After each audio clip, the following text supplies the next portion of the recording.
Magandang hapon at maligayang pagdating sa Tagalog service po ng Grace Fellowship Church, Alabang. Ang GFC ay isang simbahang may malayang pamumuno, binubuo ng kapatiran, ng ebanghelyo na may tipanang pamumuhay sa isa't isa sa aming pagsamba sa Diyos, paglago kay Kristo at pagpapahayag ng kanyang pangalan sa kapangyarihan ng banal na Espiritu. Ang kapatiran ay pinangalangaan ayon sa wastong paghawak ng Biblia at tradisyon ng pananampalatayang ibinigay ng minsan sa lahat ng mga banal. Mababasa po ang aming statement of faith sa aming website, gfc.com.ph.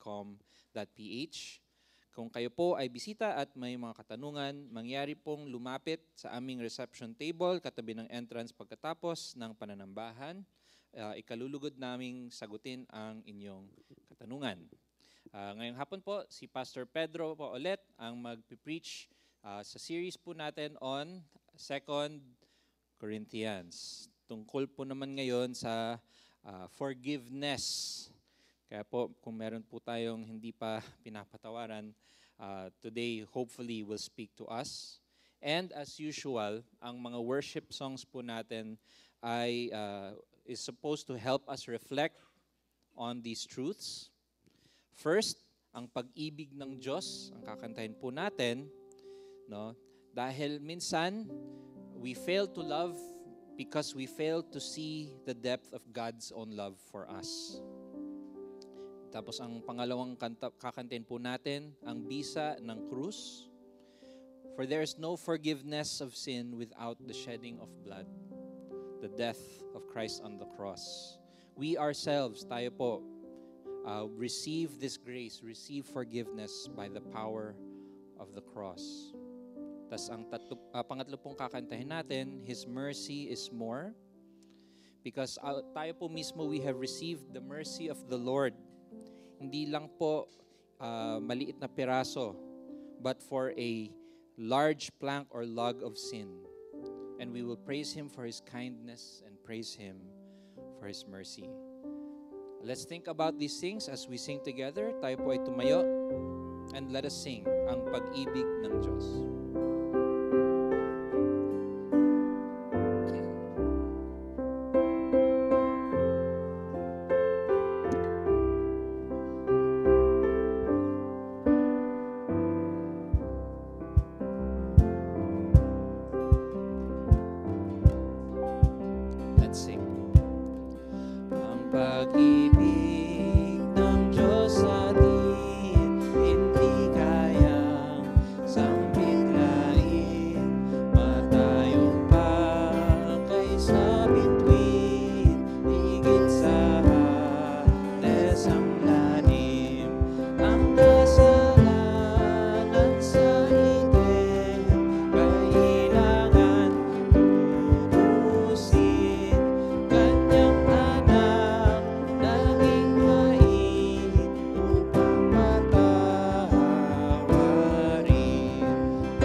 What patience?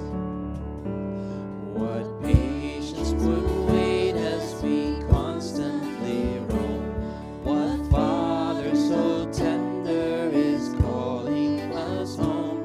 He welcomes the weakest, the vilest, the poor. Our sins, they are many, His mercy is more. Praise the Lord. Praise the Lord. His mercy is more. Stronger than darkness, new every morn. Our sins, they are many, His mercy is more. What riches? What riches of kindness He lavished on us. His blood was the payment, His life was the cost. We stood neath a debt we could never afford. Our sins, they are many, His mercy is more. Praise the Lord. Praise the Lord. His mercy is more. Stronger than darkness, new every morn. Our sins, they are many. Praise the Lord. Praise the Lord. His mercy is more. Stronger than darkness, new every morn. Our sins, they are many. His mercy is more. Our sins, they are many. His mercy is more. Please remain standing for the scripture reading.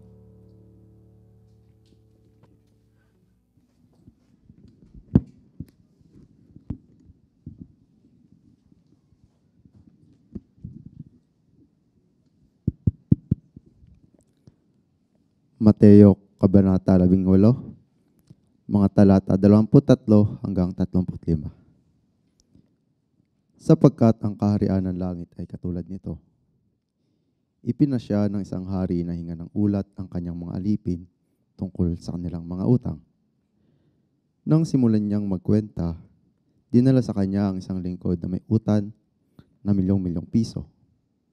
Dahil sa siya'y walang maibayad, iniutos ng hari na ipagbili siya, pati ang kanyang asawa, mga anak, at lahat ng kanyang ari-arian, upang siya'y makabayad. Lumuhod ang lingkod sa harapan ng hari at nagmakaawa. Bigyan pa po ninyo ako ng panahon at babayaran ko sa inyo ang lahat.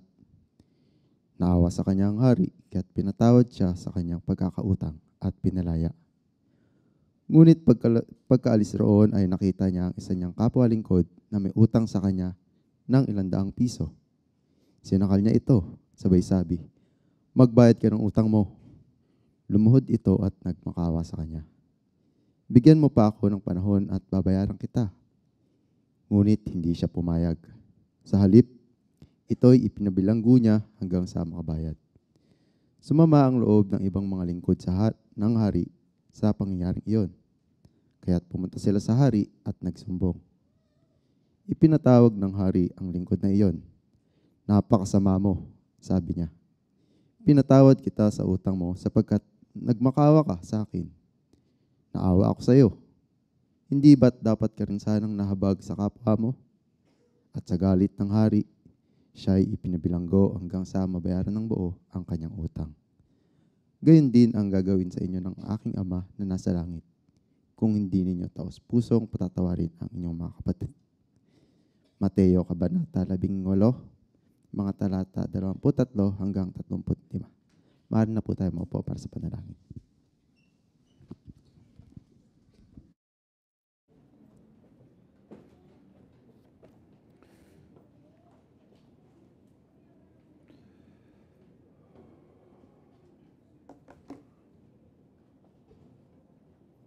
Tayo po'y manalangin. Panginoon Diyos, nagpapasalamat po kami na ang aming Diyos ay ang Diyos na buhay. Hindi po kami lumalapit sa isang Diyos-Diyosa na gawa sa bato o sa kahoy. Ngunit ang aming Diyos ay ang makapayapaang Diyos, Lord God, na naglikha ng buong mundo. Natutuwa po kami at naaalala po namin ang aming mga napapag-aralan, Panginoon Diyos, pagdating sa inyong mga pangako. Natutuwa po kami at kami nabibless na ang pangako nyo po kay Abraham ay daladala po namin hanggang ngayon at alam po namin kasama po kami dito.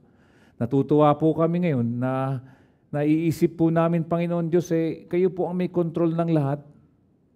Lord, whatever is happening in the Philippines, in our lives, in our health, Father, alam po namin you are in total control.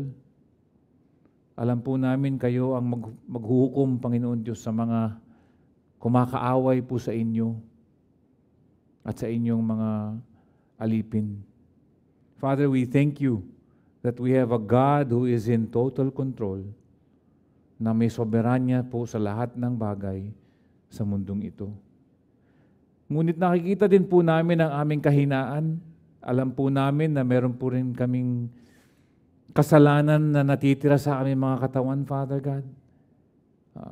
Despite the fact na ibinigay na po namin ang aming buhay sa inyo, we know, Lord God, that we sometimes, hindi lang sometimes, kadalasan, Panginoon Diyos, lumilihis po kami sa inyong kagustuhan. Lumilihis po kami sa mga nababasa po namin na inyong iniwan po sa amin sa banal na salita, Father God. Ngunit natutuwa nga po kami, kagaya ng kinanta po namin kanina, our sins are many, but your mercy is more. Lord, humihingi po kami ng patawad, Father God. We ask for your forgiveness, Lord, for the sins that we have committed during this week. Alam po namin, yung iba sa amin, minsan yung kasalanan ng katamaran lang po, na nauuna po ang ibang bagay po, Panginoon Diyos, kaysa sa inuuna po namin kayo. Nauuna po ang aming comfort kaysa sa inyo. Na nababagabag po kami at nalilimutan po namin na kayo po ang may kapangyarihan sa lahat. Na nagiging anxious kami, Father. Humihingi po kami ng patawad kung nawawalan po kami ng tiwala na kayo talaga ang namamahala sa aming mga buhay. And Father, at the same time, Lord God, na hinihingi po namin ang inyong provision, Father, for those na nangangailangan po dito, especially ang aming mga membro, Lord God, ng GFC, at ang mga kaibigan po namin na nandito, Panginoon Diyos, na alam po namin hindi po lahat kami ay, minsan hindi po sapat ang nakukuha po namin, ngunit the truth that na nandito po kami ay naging sapat na po. At least nakapunta po kami dito. Nagpapasalamat po kami for your provision, but at the same time, Father, we pray that you continue to provide.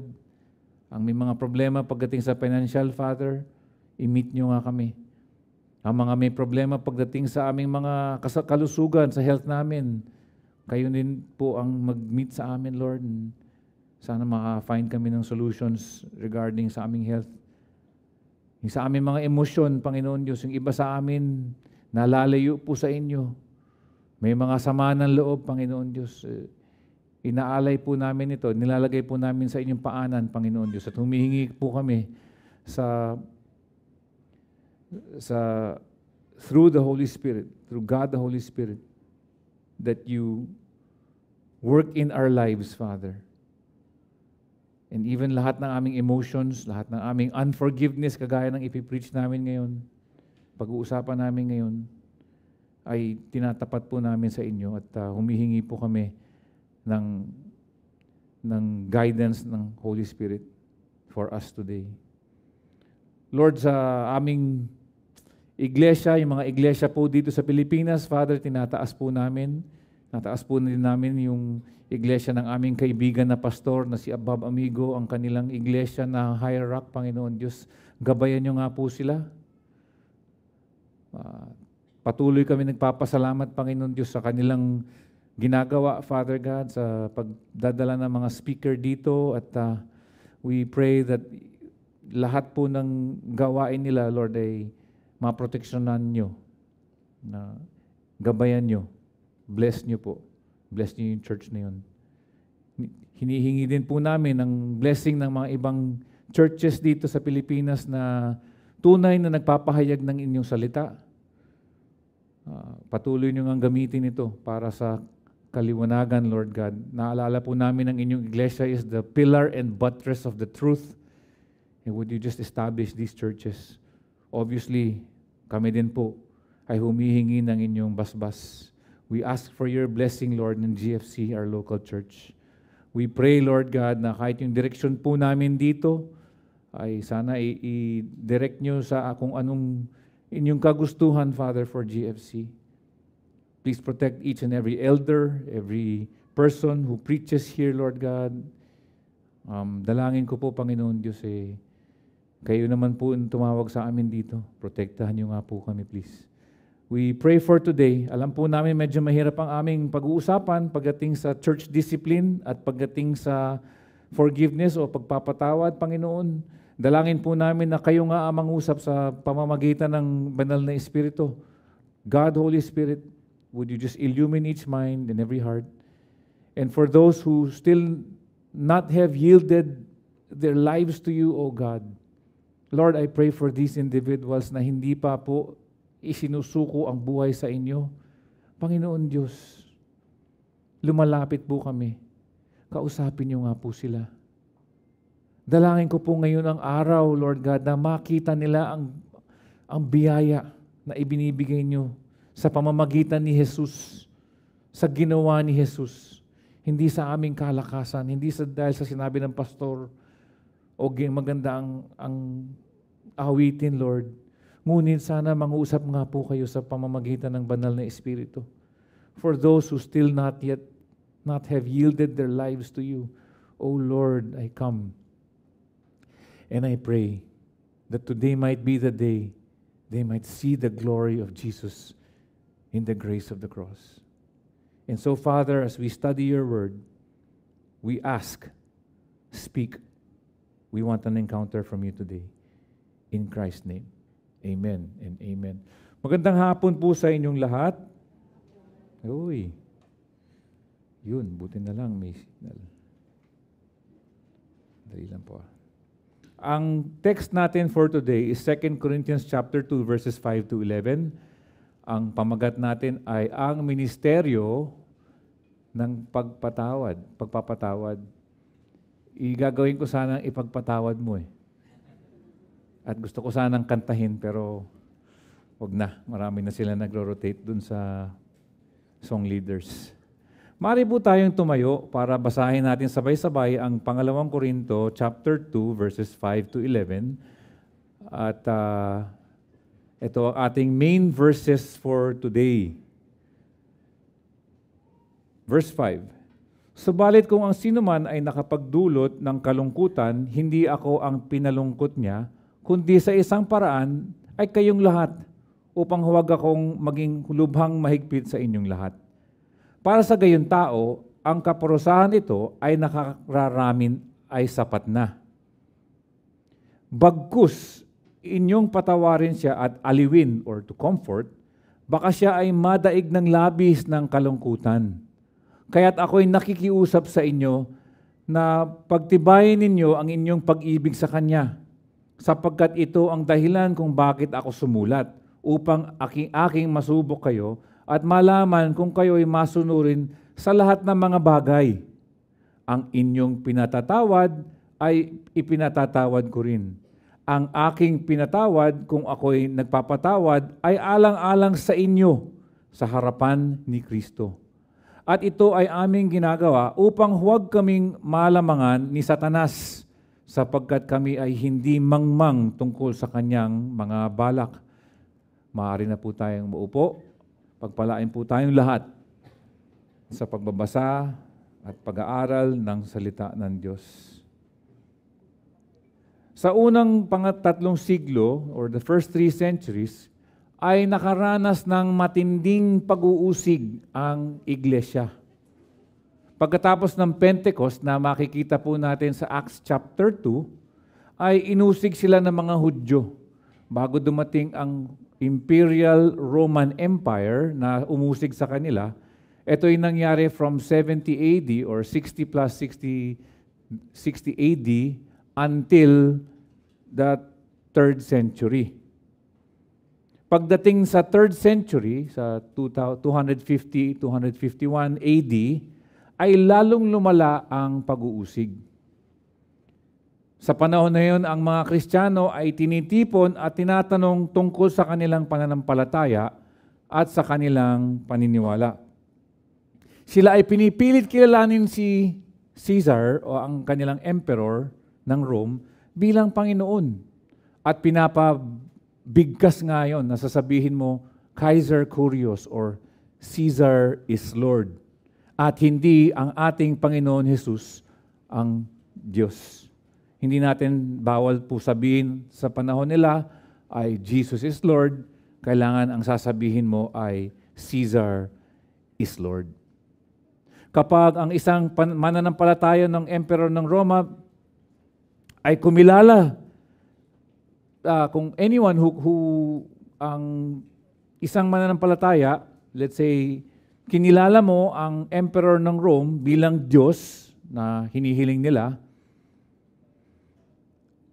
sasabihin nila sa iyo, okay, naniniwala ka sa aming Diyos-Diyosan, magsunog ka ng insenso upang magpahiwatig ka ng katapatan sa emperador, pangit pakinggan, emperador ng Roma.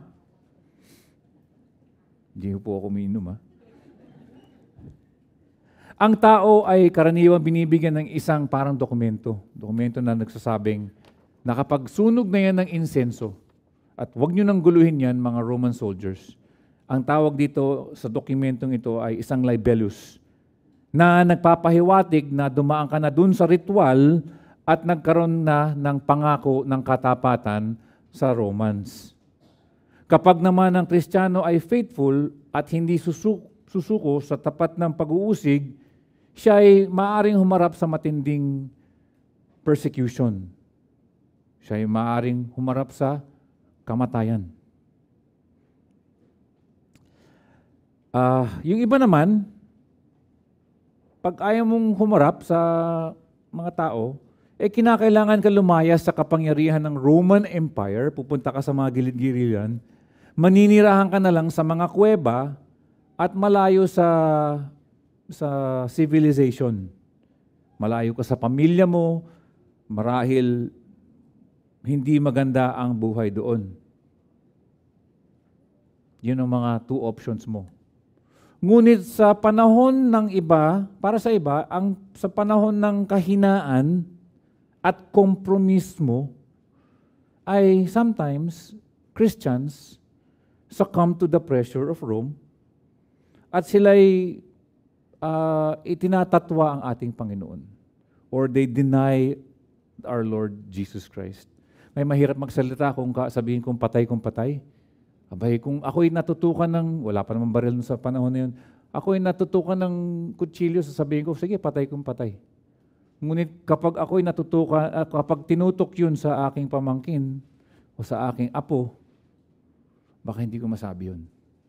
Parang gusto ko lang makita ninyo na ang hirap siguro sa sitwasyon na yun para sa mga Kristiyano. Okay, siguro mga kalalakihan dito, kaya nila sabihin, sige, wala akong problema, Jesus is Lord.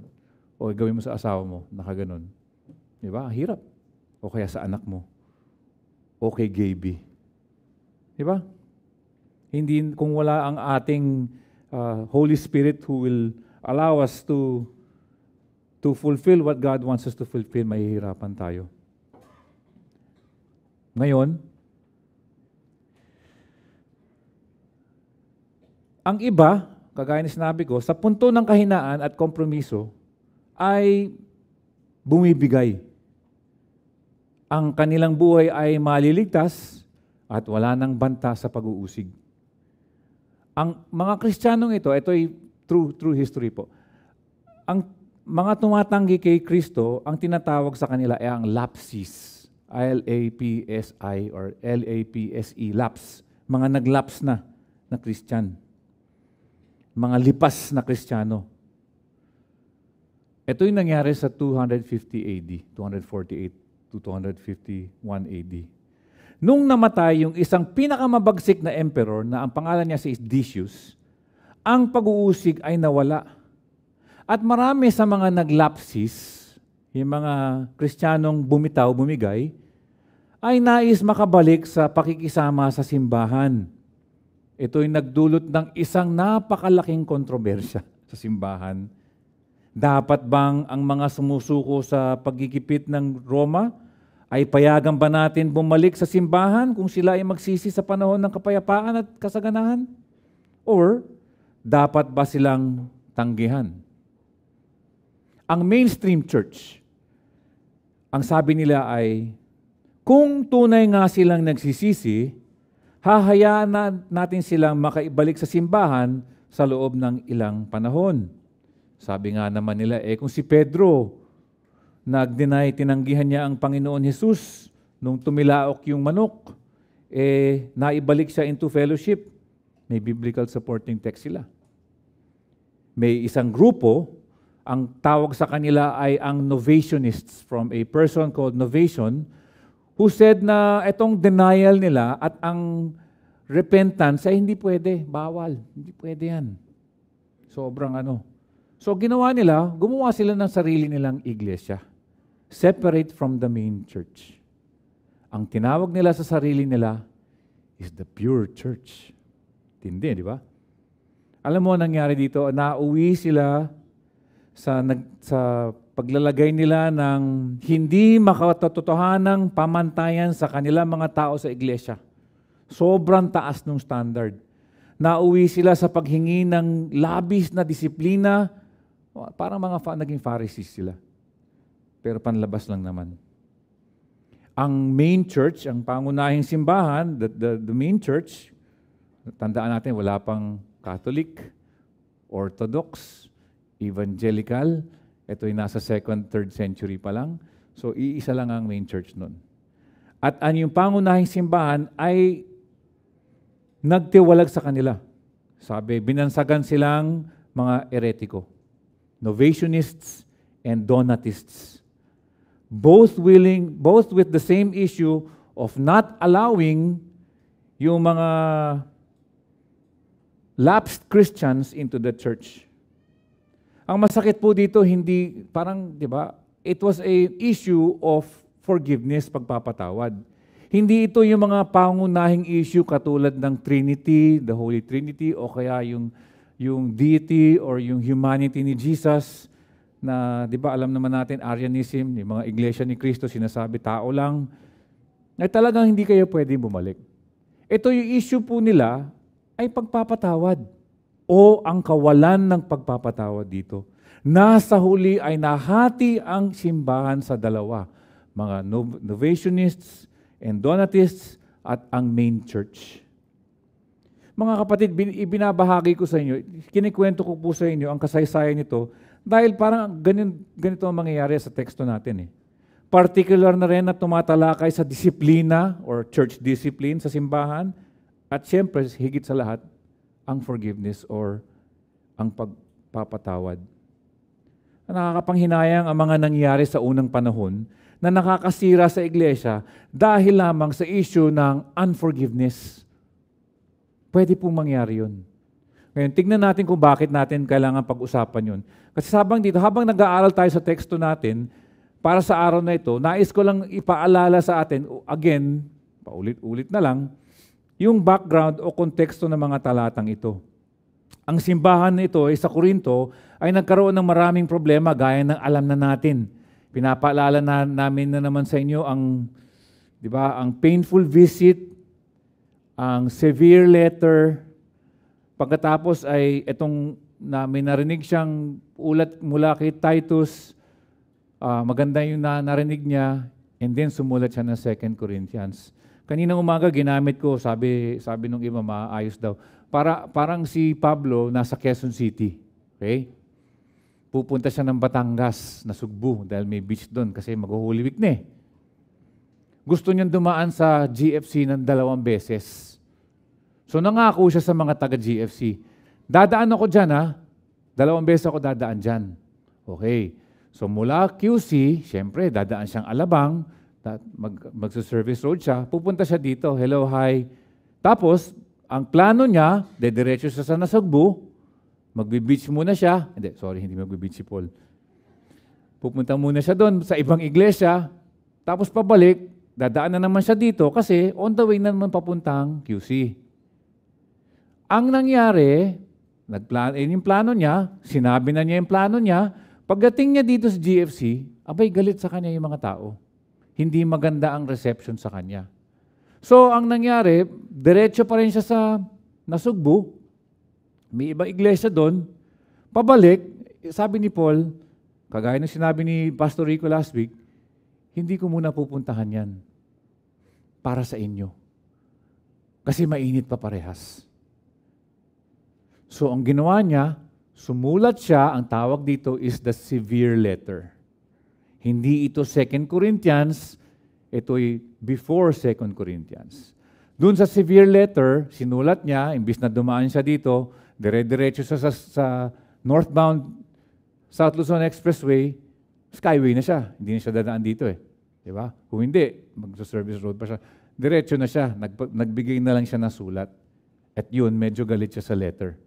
Ang sinabi niya sa sulat, yung mga taong kailangan i-church discipline ninyo. Okay? Hindi na siya dumaan dito. Diretso siya balik siya sa QC. Dumating si Titus.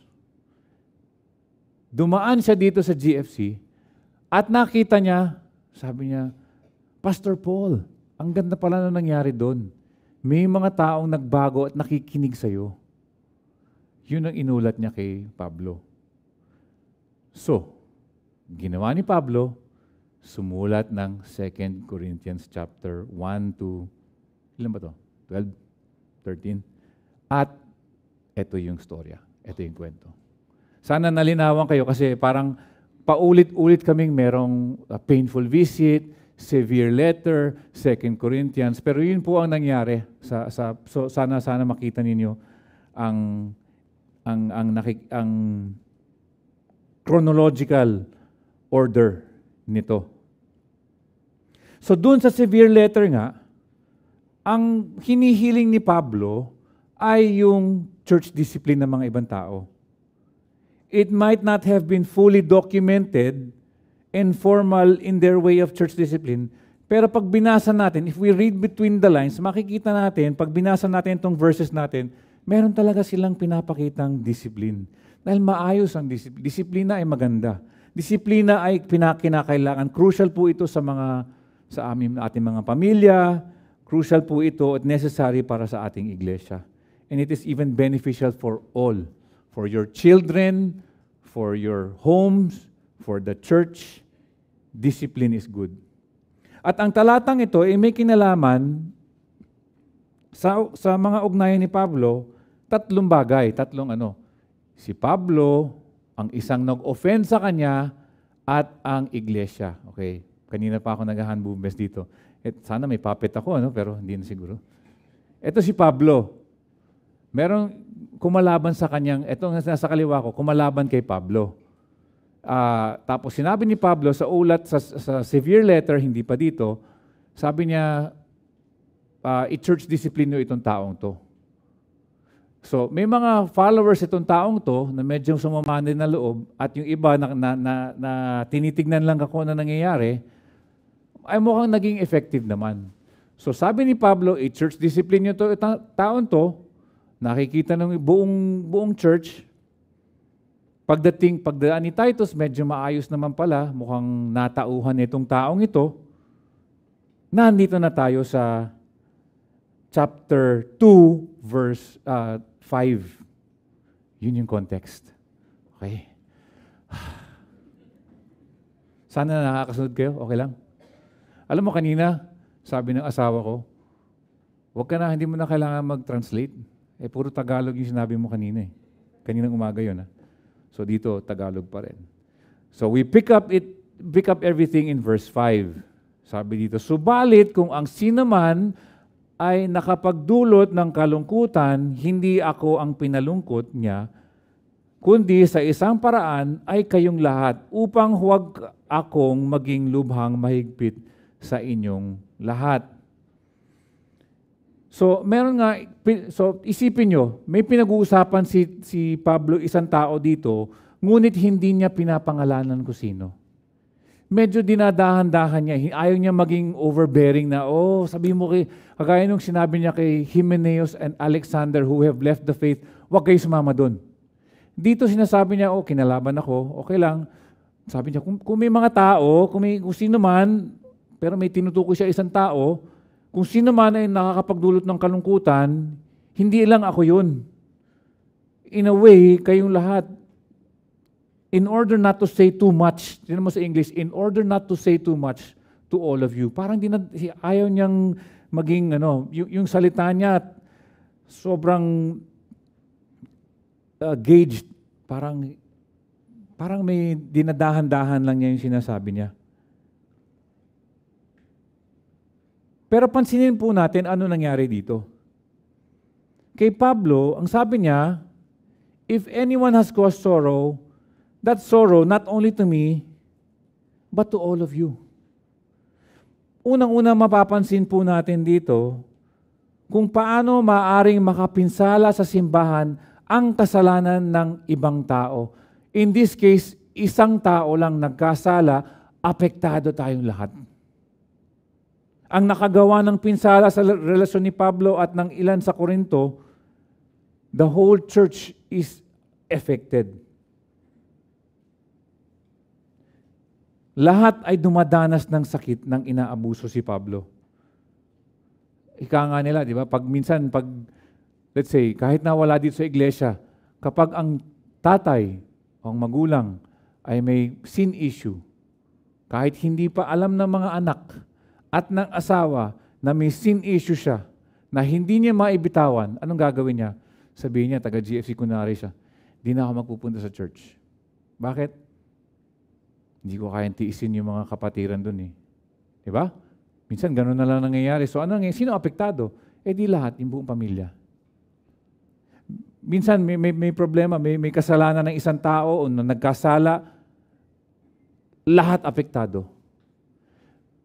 And dito nakikita po natin yon. Sabi nga sa unang Corinto chapter 12, kapag ang isang bahagi ay naghihirap, lahat ay naghihirap na kasama niya. O kapag ang isang bahagi ay pinararangalan, alam niyo na yun. Sama-samang nagagalak ang mga bahagi. Hirap eh. Naalala po natin yung sin in Joshua chapter 6 or 7, si Achan. 7th chapter pala. Naalala natin si Achan, kumuha ng mga spoils. Nung sinabi ni Lord, huwag kayong kukuha, kumuha siya ng pilak at saka ginto. Anong ginawa niya? Pinalabas siya ni Joshua. Tumayo ka dyan, sabi niya. Ilabas mo lahat ng tao. Ang kanyang naapektado, ang kanyang mga anak, ang mga anak na lalaki, yung mga anak niyang babae, mga asno niya, mga tupa niya, his whole tent, at pinagbabato, di ba? Stoned to death. Affected lahat. Kaya ang sinasabi ko lang po dito, ang kasalanan ay nakaka-apekto hindi lamang sa taong nakasasangkot, kundi pati na rin sa mga taong nakapaligid sa kanya. Mga kapatid, ang kasalanan ay nakamamatay. Lalong-lalo na kung ito'y ginawa sa publiko na ang dami pang apektado o sa simbahan tulad ng sa Korinto. Ngunit, hulaan nyo kung ano ang isa pang problema na nakakapinsala din sa konteksto ng isang simbahan. What kind of sin is just as bad it is the sin of unforgiveness. Nagkasala na yung tao, ang hindi pagpapatawad ay it's just as bad as the original sin. So, ang ginagawa ni Pablo dito, he's not trying to exaggerate, hindi niya pinapalaki ang sitwasyon. Gugulo lang eh. Sabi nga, in order not to say too much. And Paul appeals to the church, and sinasabi niya, we have to forgive this person. Ang iba nga, tiniisip nitong pag tinitingnan mo yung verses, sabi ng iba, 1 Corinthians 5, sex offender daw. Ito, sa palagay namin, hindi po. Kaya hindi natin alam kung sino. Ngunit yung taong ito ay sinaktan si Pablo sa pamamagitan ng pagsasalungat sa otoridad at sa paghindi sunod sa mga tagubilin ni Pablo. Parang nagrebelde siya.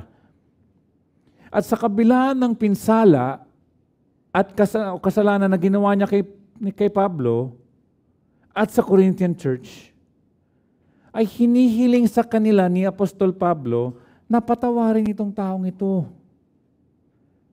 Para sa atin ngayon, madami po tayo makukuha dito. And nag-ulat ako ng 6 reasons, 6 na dahilan kung bakit dapat patawarin ng simbahan ng taong ito.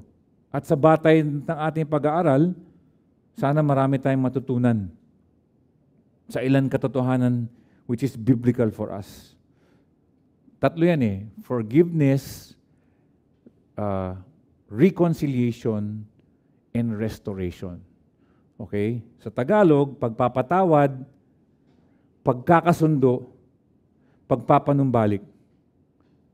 Kuya Peter, bakit 3 yun? Parang pare-parehas. Hindi, iba yun. Forgiveness, reconciliation, restoration. Ang hinihingi ni Pablo dito at makikita natin ang kanilang tagubilin ay yung 3 yun. Minsan kasi ang required po lang sa atin is yung reconciliation. Minsan hindi natin pwedeng pagpapanumbalik or just like it was before. Just imagine kapag may sex offender tapos gusto mo, hindi, okay lang yan, nag-sorry na eh. Siyempre, hindi mo pwedeng i-restore mo yung relationship. Hanggang doon ka lang sa forgiveness, mag-reconcile kayo, pero gaya ng dati, parang hindi yata pwede. Dito, for this person na hindi natin kinikilala kasi hindi pinangalanan ni Pablo, kasi ayaw niyang palakihin, hindi naman ganun kasiguro ka. Siguro yung authority lang ni Pablo ang ginawang pagsasalungat niya sa otoridad ni Pablo at hindi pagsunod siguro sa tagubilin niya is the problem. So sabi ni Pablo, patawarin na ito. Dito natin makikita sa verses 7 to 8. I will jump to 7 and 8. Mamaya pag-usapan natin yung 6, no? Pero for time purposes, verse 7 and 8, mga tagubilin ni Pablo, makikita natin. Bagkus, or on the contrary, para sa mga hindi nakakaintindi ng bagkus, inyong patawarin siya at aliwin. Ayun na, patawad at aliwin. Baka siya ay magdaig ng labis na kalungkutan. Kaya't ako'y nakikiusap. Ganda pala sa Tagalog eh. Nakikiusap sa inyo na papagtibayin ninyo ang inyong pag-ibig sa Kanya. Mahirap po sumunod sa salita ng Diyos. Lalong-lalo na kung ikaw yung na-offend. Obedience to God's Word demands the hard work of church discipline. Dinidisiplina mo yung isang taong nalilihis, and then the hard work ng pagpapatawad. Church discipline muna. Patawarin mo na. Sabi ni Pablo dito, patawarin siya at aliwin or to comfort. Yung nagkasala. Take note lang po, disclaimer lang po, hindi po ito to reaffirm the person. We are to reaffirm the person, love the person, pero yung sin issue dapat na-solve na. Dapat naunawaan na ng tao na mali yung ginawa niya, humingi siya ng patawad, tsaka lang natin mai-establish yung forgiveness, reconciliation, and then the restoration part. Ang problema kasi ng mga taga-Korinto ay hindi naaayon sa pagharap sa mga issue ng kasalanan. Hindi nila dinidisiplina yung sa 1 Corinthians chapter 5, yung sexually immoral na yon, yung taong yon. Diba? Pinapabayaan lang nila, hindi nila sinasabihan. Hindi nila hinaharap ang mga demandahan. Diba? Meron sa the lawsuits among each other sa loob ng simbahan. Okay lang sa kanila yon. Pinahihintulutan nilang bumangon ng mga paksyon, di ba? I am for Ian, I am for Pastor George. Sorry, Ian.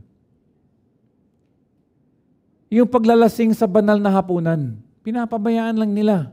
Yun yung nakikita natin sa 1 Corinthians, di ba? Masyado silang maluwag.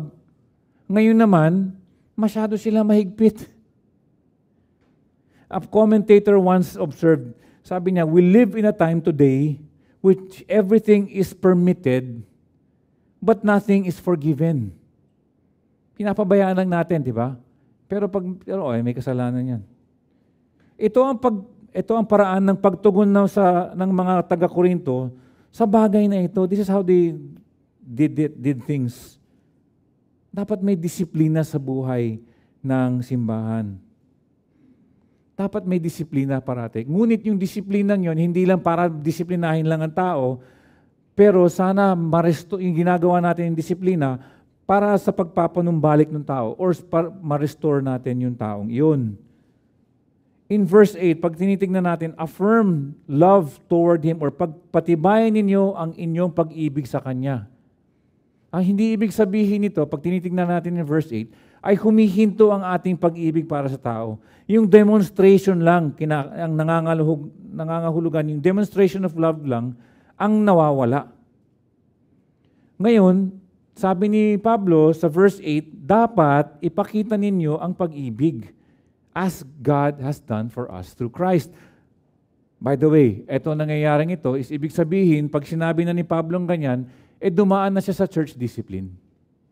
Dumaan na siya sa, pag tinitingnan natin, mamaya makikita natin yung, para sa gayon tao, pag tinitingnan mo yung verse 6, ang kaparusahang ito ng nakakararami ay sapat na. So may nangyayaring disciplining actions na nasasapat na. Di ba? A nice practical question came up during nagdi-discuss kami sa preacher's discussion regarding this passage. By the way, pag maganda ang aming nagiging sermon, ay ibig sabihin, every Thursday kasi nandiyan kami sa lounge, itong preaching ko na akin, na dinadala ko sa inyo, ay marami pong taong tumutulong at nagbibigay ng ideas para maayos po ang, siyempre hindi naman kaya mag-isa ka lang, mas maganda marami ka ideas and humble enough ka para sabihin mo mas maganda nga yan at ayoko ito. Hindi naman pwedeng ayoko yan. Hindi, ako nag-aaral, hindi po ganun. Hindi po kami ganun dito. So, isa sa mga question na nagdi-discuss kami during the preacher's discussion was this passage was, how would it look like? Ano kaya ang itsura ng church discipline today? Today, 2024 or 25 na pala. 2025. What would it look like if something like this happened to a member of GFC? Given the sin na kinumit ay hindi naman crime kagaya ng murder, kasi kung murder o kaya rape or something to that effect, na dapat ibibigay ka namin sa gobyerno ng Pilipinas, sasabihin namin, itukhang nyo, joke lang, sabihin namin, kayo mag-deal dito through the proper channels of the government.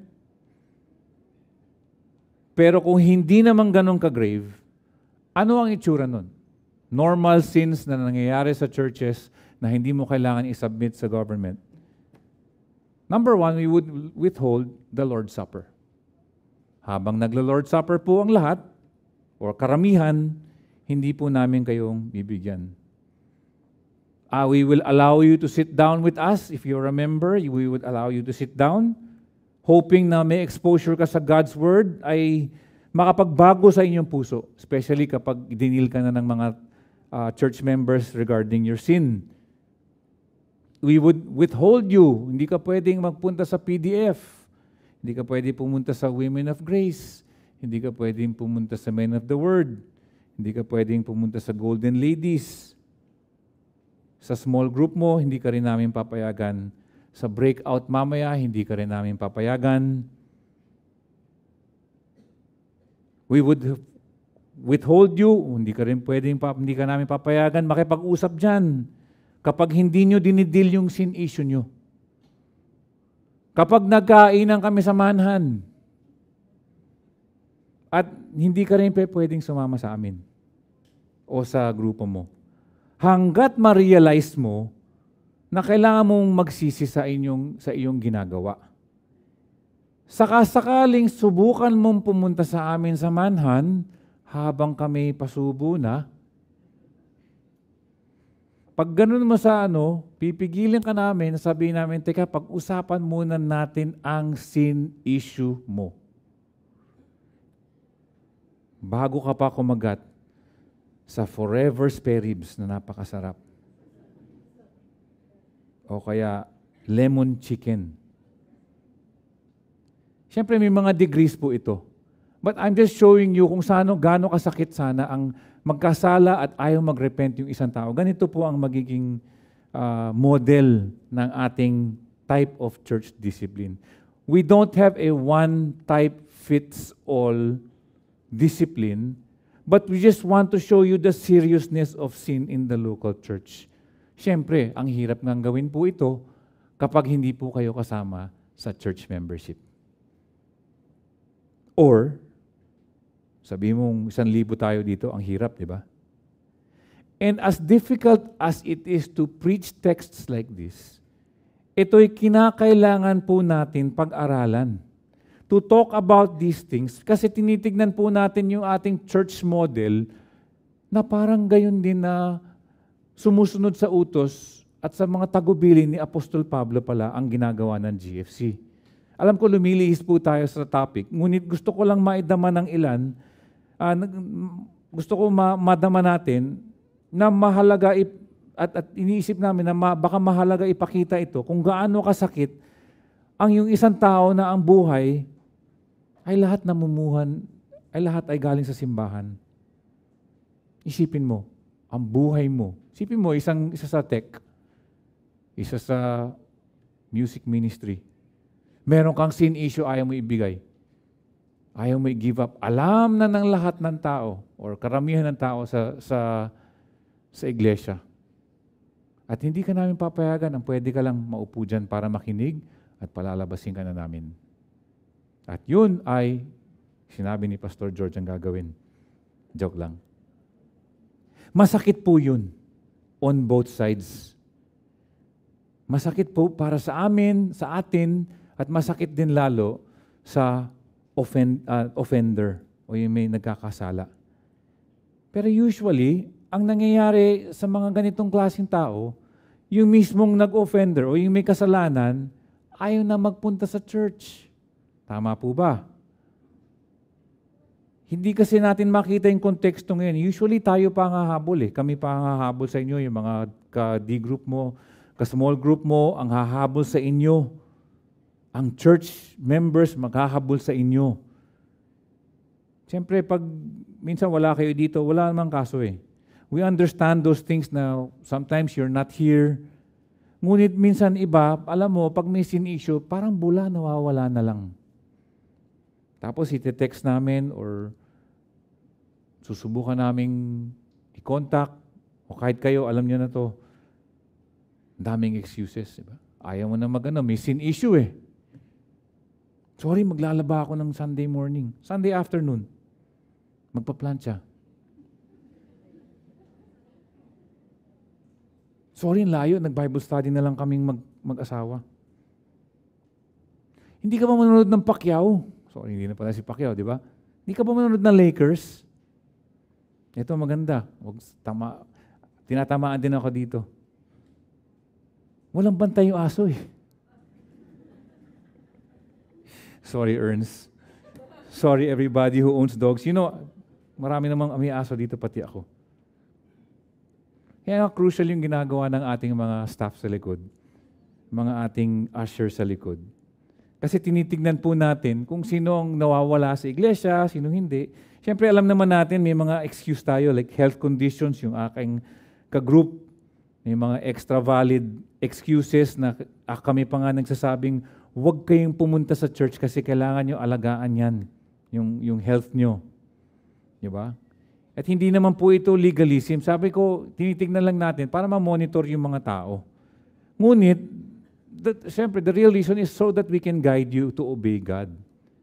Ngayon, balikan natin yung verse. Parang hinihiling ni Pablo sa mga taga-Korinto na sinasabi niya, ibalik na siya sa pakikisama sa pamamagitan ng reaffirmation. I-affirm niyo ulit siya. Kailangan ng pagpapanumbalik at pakikisama dito sa konteksto at least na nakikita natin. Pero hindi ito nangangahulugan na siyempre yung mga pag-ibig ng mga tao, pag nagkasala ka, hindi tayo titigil. Mamahalin natin, pagpe-pray natin yung tao, yung ginagawa natin na bawal ka pumunta sa small group ni Pastor George, ni Pastor Peter, ni whoever, at ng PDF, pagmamahal po yun. Para lang malaman mo na ikaw ay sobra ka naming mahal, na hindi ka namin pababayaan, akala mo walang nangyayari. Ipapamukha namin sa iyo, brother, sister, may kasalanan ka. Kailangan mong ayusin yan. Kain tayo sa manhan, sige, sasama ako, pero pag hindi natin pag-uusapan ang iyong issue, huwag tayo kumain. Kailangan 30 minutes lang tayo kakain, 2 hours pag-uusapan natin at makikita natin yung puso mo kung nasaan na. At hinihiling ni Pablo na patawarin na, going back to the text, ang taong ito. Aliwin or comfort itong taong ito. At itatag sa pakikisama ulit itong taong ito. At bibigyan po kayo ng how many? 6 reasons. Nawala na ako sa 6 reasons why this person should get back into fellowship. Verse 6. Number 1, sapat na ang disiplina na binibigay sa tao. Sabi sa verse 6, para sa gayon tao, ang kaparusahan ito ng nakararami ay sapat na. Sapat na ang disiplina na ibinibigay sa tao. Meaning, yung church discipline na nangyari sa Corinth, nung inatas ni Pablo, nung sinabi ni Paul, gumana pala. Secondly, sapat na, tama na, huwag sobra. Maaring nagsisisi na ang tao at napagtanto na ang kanyang mga pagkakamali, kaya wala nang dahilan para ipatuloy na tanggalin pa siya sa benepisyo ng church. Okay na eh. Di ba? Ano pa gusto mo? Sumobra pa yung hinihingi mo sa kasalanan. Tandaan natin yung innovationists in the 3rd century.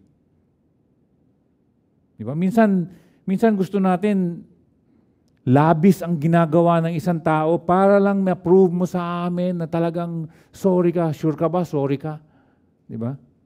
Line ko nung araw yun eh. Pag tinamaan ako sa basketball, ay sorry. Sigurado ka ba sorry ka? Pero hindi na ngayon. Mag-ingat po tayo sa over-response. Dapat sapat lang. Di ba? Makita lang po natin na nag-repent na yung tao, na gusto na magbago yung tao.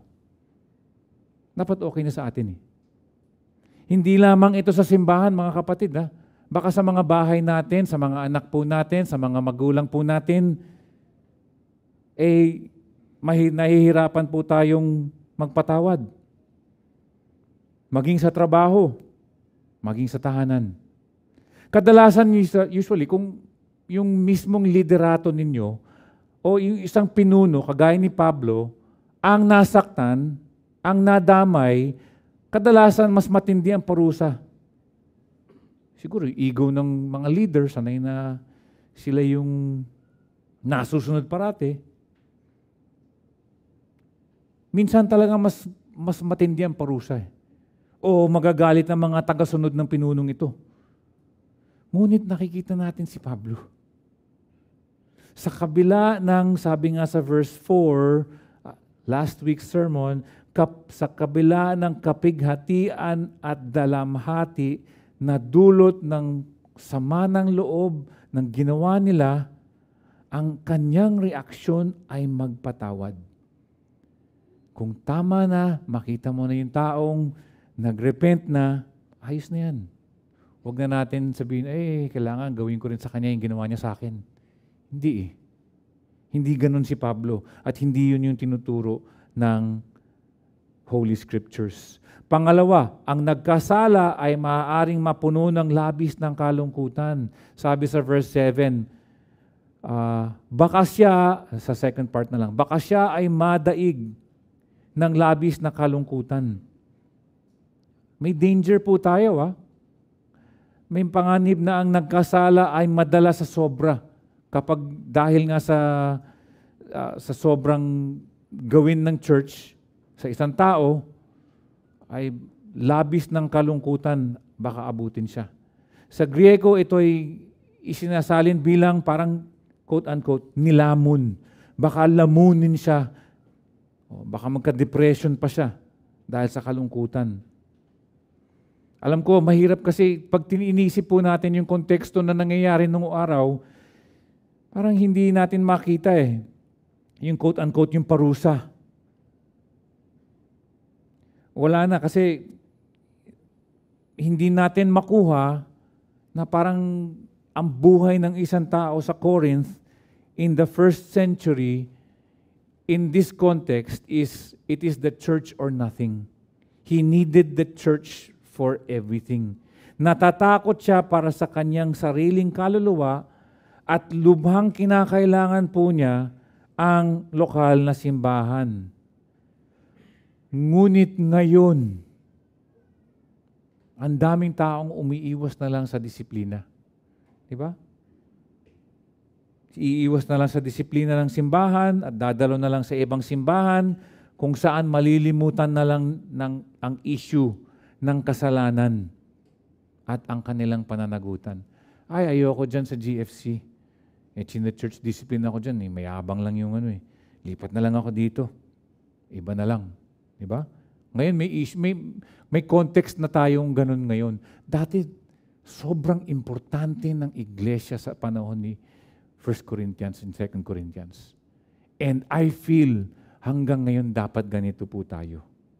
Sa sobrang importante ng iglesia. Hindi yung pwede ka nang lumuipat because hindi mo gusto yung music ni Ate Tiffany o yung pag-lead ni Kuya JC o yung preaching ni Kuya Peter o yung pamamaraan kung paano ginastos yung pera.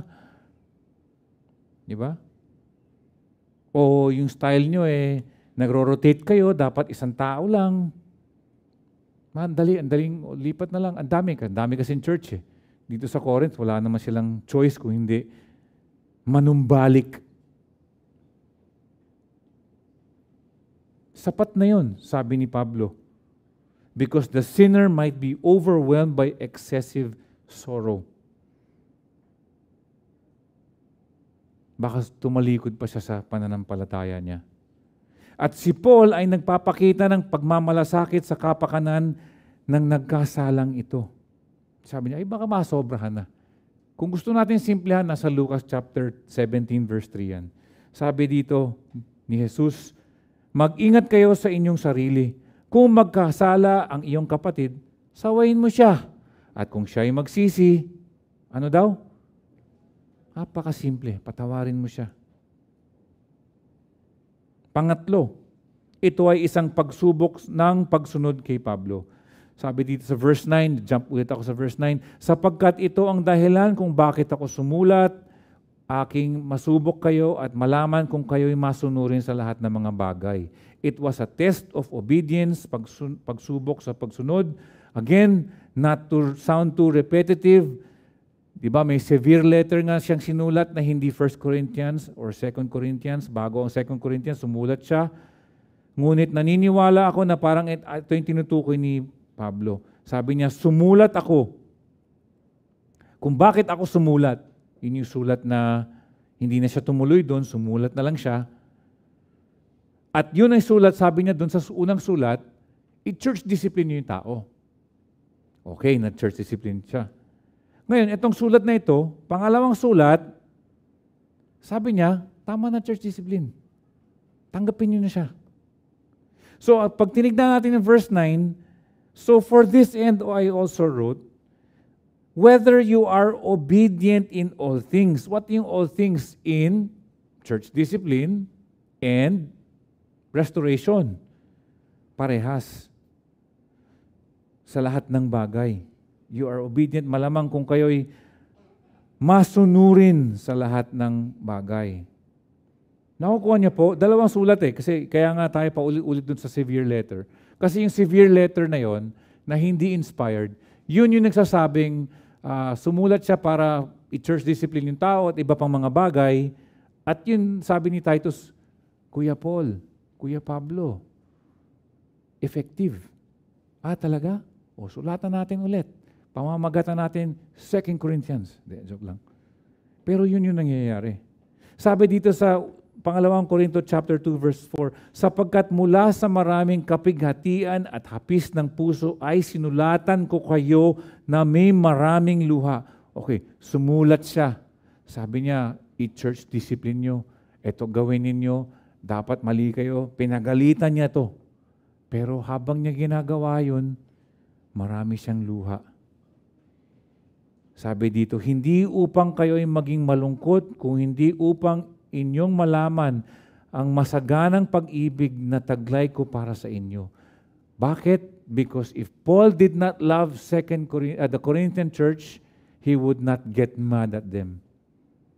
Di ba? Pag may nakita ako sa labas, nagiinuman, naglalasing. Ngayon. Pag nakita ko, Pastor George, sa labas, naglalasing. Pastor, huwag mong gagawin yan. Di ba? Ibig sabihin, you get it. You guys get it.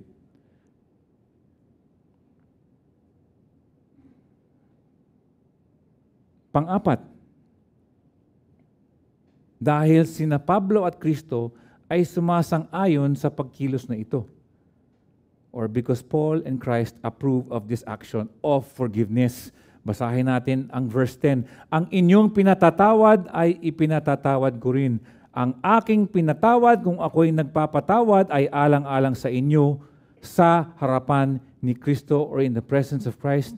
Naalala po natin dito ang lagi natin sinasabi. Minsan sinasabi ng iba, hindi tayo. When 2 or 3 are gathered in the midst. Diba? Ano ibig sabihin nun? Ang ibig sabihin nun, ang context nun ay church discipline. Pag binasa po natin ng verse 10 ulit, sabi dito, ang aking pinatawad kung ako'y nagpapatawad ay alang-alang sa inyo sa harapan ni Kristo, in the presence of Christ. Pag binasa mo ang Mateo chapter 18 verses 19 and 20, magkahambing, di ba? May ahambing mo. Sabi dito, sinasabi ko rin naman sa inyo na kapag nagkasundo ang dalawa sa inyo sa lupa, tungkol sa anumang bagay ng kanilang hinihiling ay gagawin para sa kanila ng aking Ama na nasa langit. Sapagkat kung saan nagkakatipo ng dalawa o tatlo sa aking pangalan, ay naroroon ako sa gitna nila. In other words, if the church in the context of church discipline, dalawa o tatlo sinasabihan yung isang tao, may approval ni Jesus. Hindi po ito start ng isang prayer when 2 or 3 are gathered in my name, I am in your midst. Totoo naman yun at hindi naman sigurong kasalanan gamitin yun. Ngunit kung gusto niyo malaman kung paano ang tamang konteksto sa paggamit na yun, ay ito po yun. If 2 or 3 or the whole church tells you nagkasala ka, nagkasala ka. If 2 or 3 or the whole church, or in this case si Apostol Pablo, ay nagsabing okay na yung taong yan, edi okay na. By saying nagpapatawad ay alang-alang sa inyo sa harapan ni Kristo or I have forgiven in the presence of Christ, ito'y nagpapahiwatig talaga na may church discipline nung unang panahon. Parang sinasabi ni Pablo dito, pag binasa po natin, di ba? Pag binasa mo yung verse 10, kahit verse 9, lahat ni 5 to 11, makikita mo talagang buhay yung church discipline dito. At alam po natin, kumpirmado po natin, sumasang-ayon ang ating Panginoon. Dahil sinabi din niya sa Mateo chapter 6,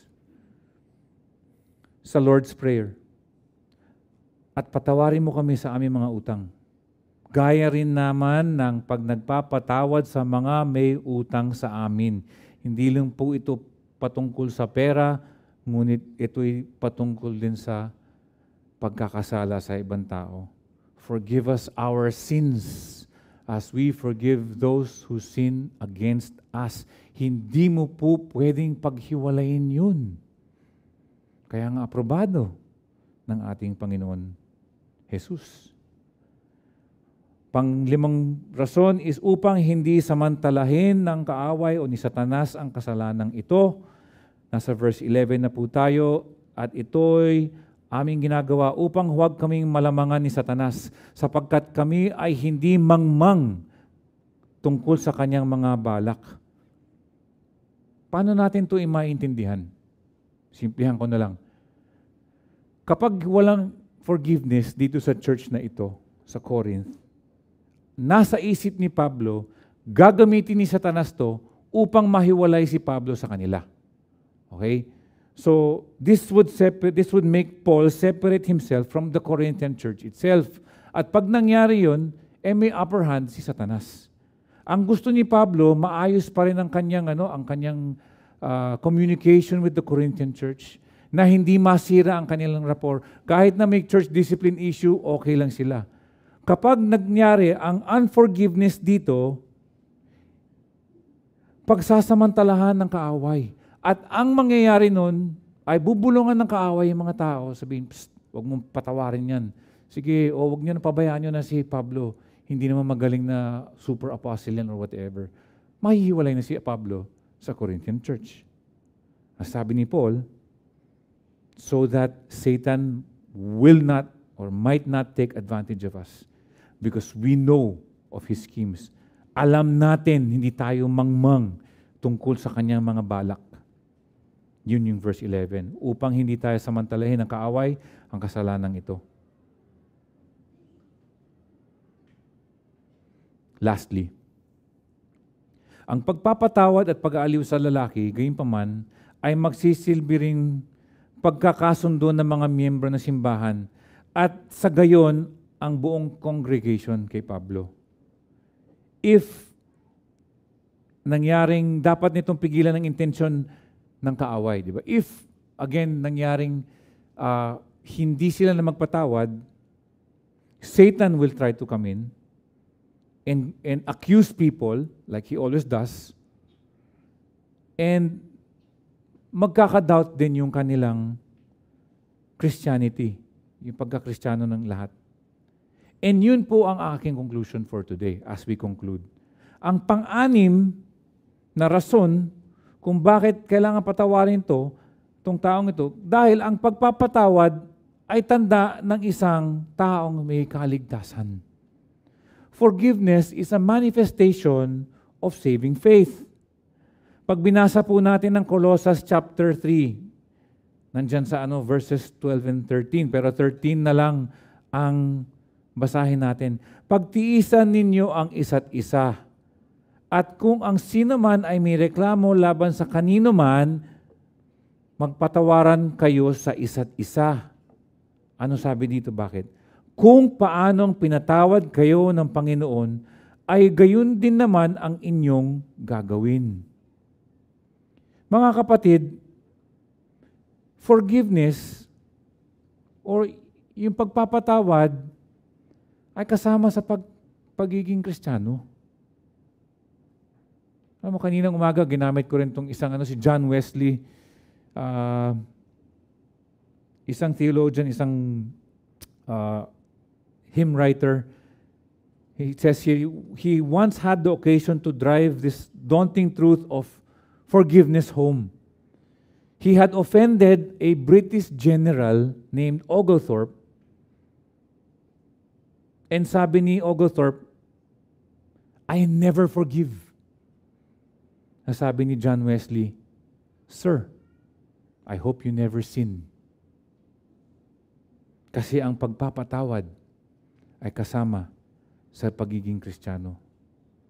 Ang pagpapatawad sa iba ay isang pangunahing kondisyon para matanggap ng banal na kapatawaran mula sa Diyos. Naalala natin, forgive us our sins as we forgive those who sin against us. Sabi sa Mateo chapter 6 verses 14 and 15, sapagkat kung pinatatawad ninyo ang mga tao sa kanilang mga kasalanan, patatawarin din naman kayo ng inyong Ama na nasa langit.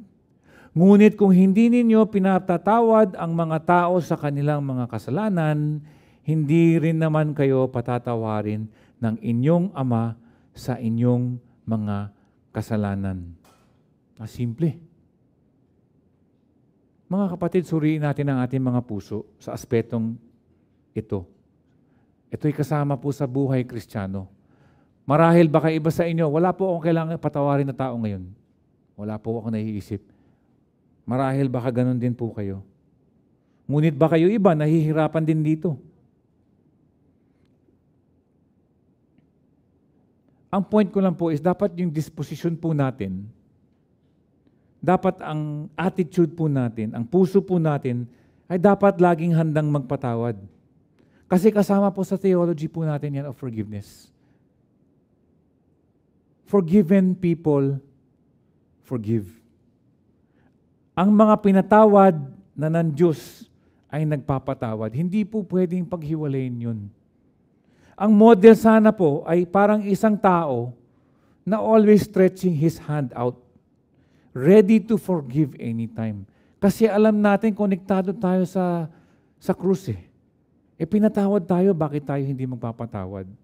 Always ready to stretch his hand out, ready to forgive anytime, handang makipagkasundo, handang muling patibayin ang ating mga relasyon. Siyempre, ang pag-abot ng iyong kamay ay nagpapahiwatig lamang ng ating kahandaan na makipagsundo. Ngunit kung hindi naman nag-abot yung isang tao, ay wala din. Ngunit yung disposisyon natin ay laging nakalabas ang ating kamay. Sabi nga dito, notice yung mutual forgiveness in the church sa Efeso chapter 4.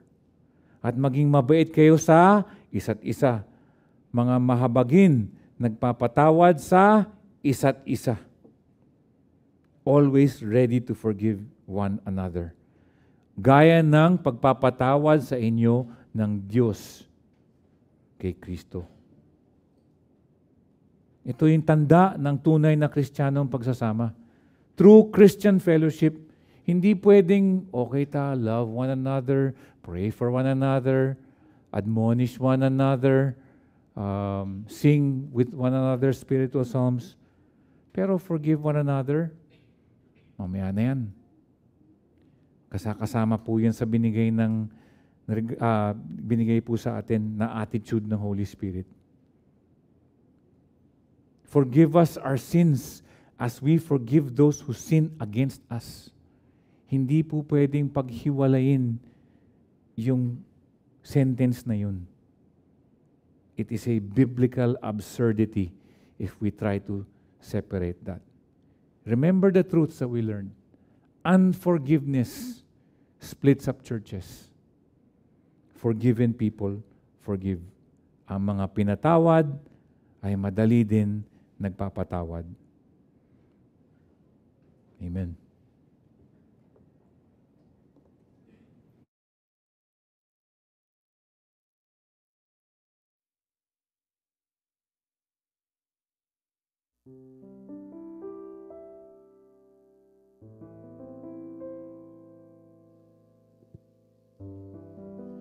May kasabihan po na tayo po ay pinaka-Christ-like kapag nagpatawad tayo ng iba.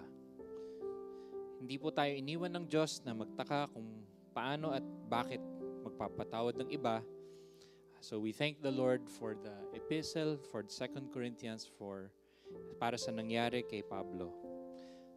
Ang kakantahin po nating response song, titled Good Shepherd of My Soul, ay tungkol po sa pagdadasal na maging Christ-like tayo, katulad ng shepherd natin. We sing, Good Shepherd of my soul, take all I am and mold your likeness in me. Let's pray this together as we sing Good Shepherd of my soul. Tayo po ay tumayo at kumanta.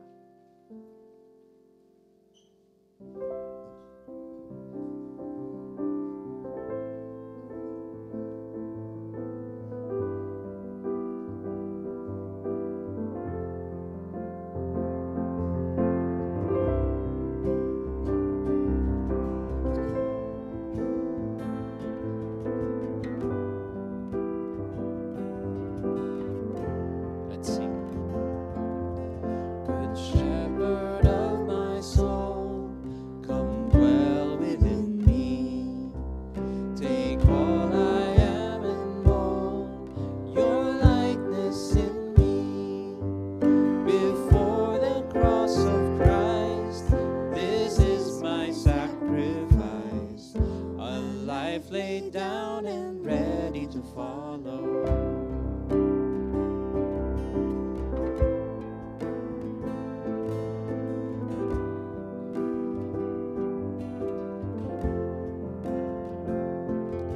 The troubled find their peace in true surrender.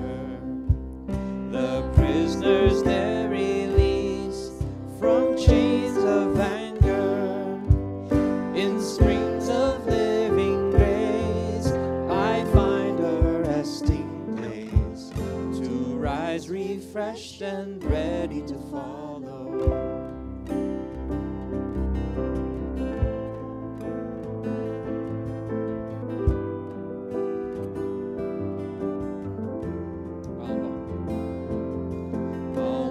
This narrow road with Christ before me, where thorns and thistles grow and cords ensnare me.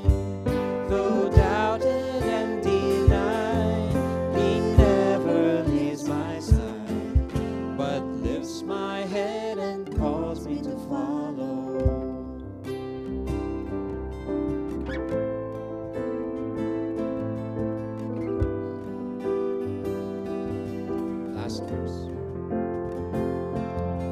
And when my days are gone, my strength is failing, He'll carry me along through death's unveiling. Earth's struggles overcome, heaven's journey just begun, to search Christ's depths and ever to follow. To search Christ's steps and ever to follow.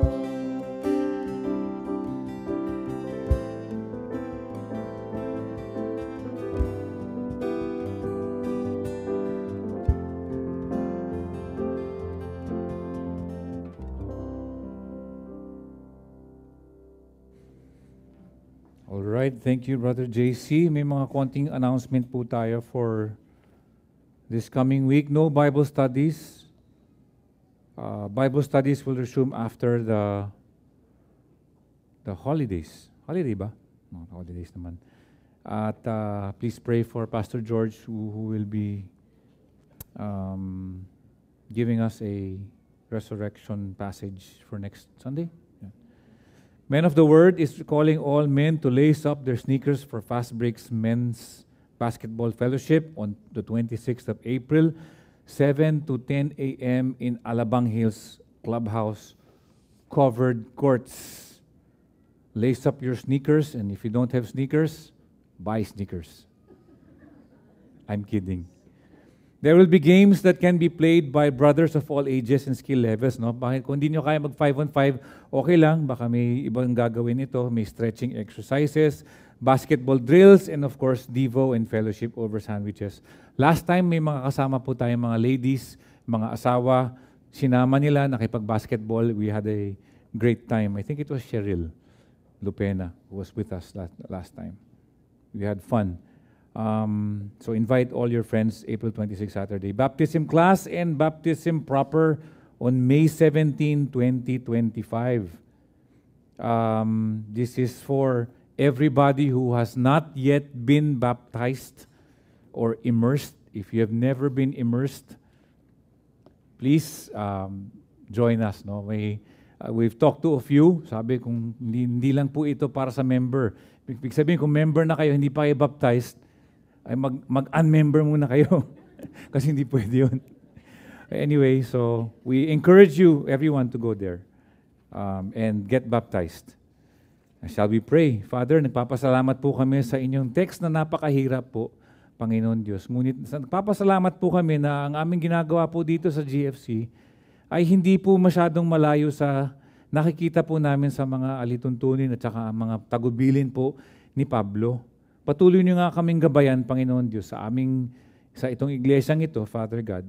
And I pray, Lord God, sana bigyan niyo kami ng tamang direksyon in the future. We pray for the members and the people who attend, Father, this coming week. Bigyan niyo nga kami ng mga pagkakataon, makapag-share ng gospel, maging ilaw at asin, Father, kung sa aming mga tahanan, sa aming mga trabaho, sa aming mga eskwela. At the same time, Father, protect us. Bigyan niyo nga kami ng proteksyon, lalo na iba na po ang panahon ngayon. Ngunit alam po namin, kayo po ang may kapangyarihan po sa aming lahat. And we just thank you. And just give us opportunities to share, take care of us, Lord God. And you know our needs, Father. Would you meet us in each and every aspect? And may the Lord bless you and keep you, and may the Lord make His face to shine upon you and be gracious to you, and may the Lord lift up His countenance upon you and give you peace. Glory be to the Father, and to the Son, and to the Holy Ghost, as it was in the beginning, is now, and ever shall be, world without end. Amen. Amen. Have a blessed Sunday.